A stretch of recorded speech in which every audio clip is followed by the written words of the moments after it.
అందరికీ నమస్కారం. వాగ్దేవి యూట్యూబ్ ఛానల్‌కి స్వాగతం.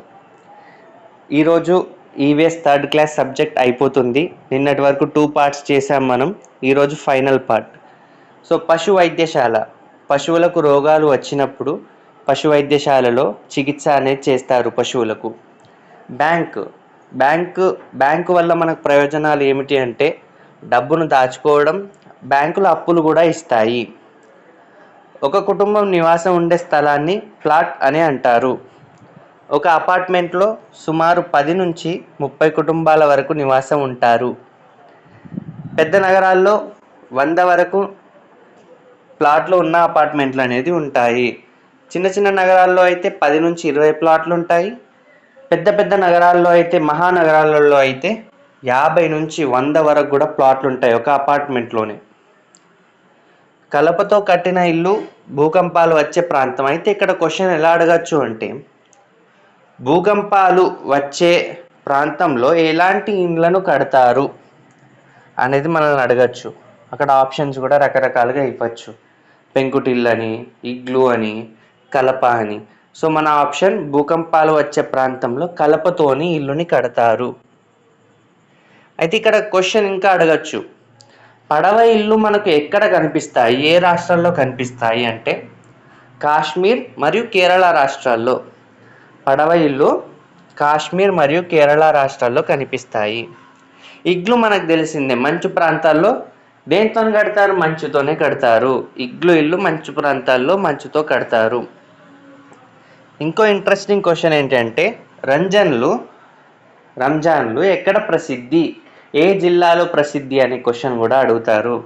సో ఇక్కడ ఆప్షన్స్ ఇలా ఇవ్వచ్చు, నిజామాబాద్ అని, కరీంనగర్, ఆదిలాబాద్, వరంగల్. మన ఆప్షన్ వచ్చేసి ఆదిలాబాద్ జిల్లాలో తయారయ్యే రంజాన్లు ప్రసిద్ధం.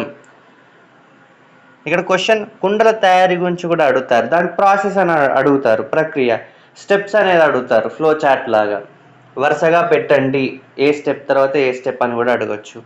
సో ఇది మనం గుర్తుపెట్టుకోవాలి. ఫస్ట్ బంకమట్టిని నానబెట్టి కాలుతో తొక్కడం, తర్వాత మట్టి ముద్దను కుమ్మరి సారె పైన పెట్టి కుండ తయారు చేయడం, సరైన ఆకారానికి సలపతో కొట్టడం, దేనితో కొట్టడం అని కూడా అడగచ్చు, సలపతో. నీడలో ఆరనిచ్చి ఎండలో ఆరబెట్టడం. మొట్టమొదటిగా నీడలోన ఆరనిచ్చి తర్వాత ఎండలో ఆరబెట్టడం జరుగుతుంది.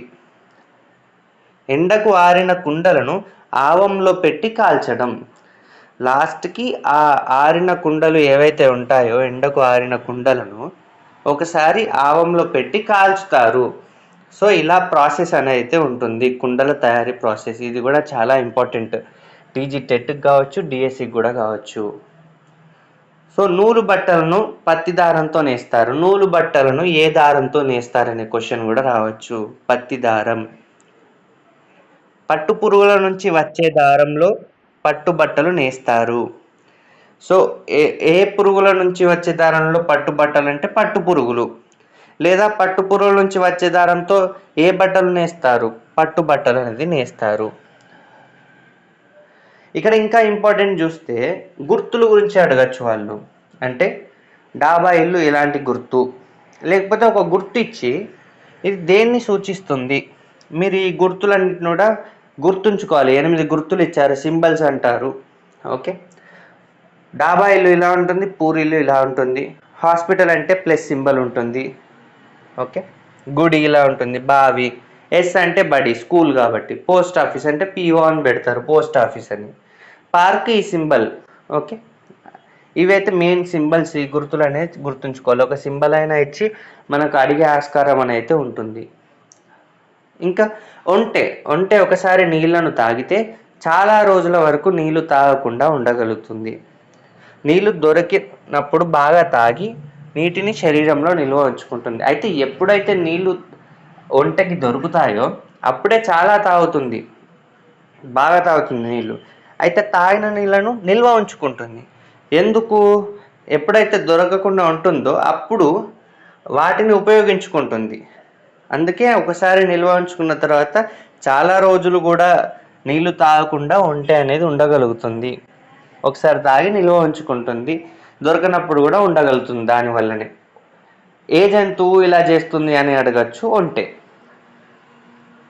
కలుషితమైన నీరు తాగితే ఎలాంటి రోగాలు వచ్చే అవకాశం ఉంది అని అడగచ్చు. వాంతులు, కామెర్లు, విరేచనాలు, కలరా వంటి రోగాలు. లేదా క్వశ్చన్ ఇలా కూడా అడగచ్చు, కలరా ఎలా వస్తుంది, లేదా వాంతులు ఎలా వస్తాయి, ఇలాంటి కలుషితమైన నీరు తాగితేనే కింద ఒక ఆప్షన్, 4 ఆప్షన్లలో ఒక ఆప్షన్ అనేది పెడతారు. సో మనం కరెక్ట్గా గుర్తుంచుకోవాలి. కలుషితమైన నీరు తాగితే ఎలాంటి రోగాలు వస్తాయంటే వాంతులు, కామెర్లు, విరేచనాలు, కలరా. చాలినంత నీరు దొరకపోవడం, దీన్ని ఏమంటారంటే నీటి ఎద్దడి. లేదా క్వశ్చన్ ఇలా కూడా అడగవచ్చు, నీటి ఎద్దడి అంటే ఏమిటి. ఓకే, సో చాలినంత నీళ్ళు దొరకకపోవడాన్ని నీటి ఎద్దడి అని అయితే అంటారు. సో ఇవి మొత్తం కూడా 3rd క్లాస్ ఈవీఎస్ని 3 పార్ట్స్గా విభజించి చెప్పడం జరిగింది. ఇవన్నీ కూడా మన టీజీ టెక్స్ట్ బుక్ నుండే దాదాపు ఇంపార్టెంట్ పాయింట్స్ అన్నీ తీసి రాయడం జరిగింది. మళ్ళీ టెక్స్ట్ బుక్ చూడడం అవసరం లేదు. అంటే ఒకసారి క్లాస్ చూసి మళ్ళీ టెక్స్ట్ బుక్ చూడొచ్చు, బట్ మెజారిటీ 90-95% కూడా మొత్తం టెక్స్ట్ బుక్ నుంచే ఇంపార్టెంట్ పాయింట్స్ అనేది రాయడం జరిగింది. సో మీకు ఫైనల్ రివిజన్ కూడా ఉపయోగపడుతుంది. సో ఒకసారి చూసుకుంటే కూడా బెనిఫిట్ అవుతాం. సో అది ఈరోజు మన క్లాస్. ఇప్పటికీ మనకు 3rd క్లాస్ ఈవీఎస్ అయితే అయిపోయింది. మనం రేపటి నుంచి 4th క్లాస్ ఈవీఎస్ అనేది స్టార్ట్ చేద్దాం. థ్యాంక్ యూ అందరికీ. అలాగే లైక్ చేయండి, షేర్ చేయండి. టీజీ టెట్ కానీ డిఎస్సి కానీ ప్రిపేర్ అయ్యే మీ ఫ్రెండ్స్కి కానీ స్టూడెంట్స్ కానీ షేర్ చేయండి. లైక్, సబ్స్క్రైబ్ కూడా చేసుకోండి. Thank you so much.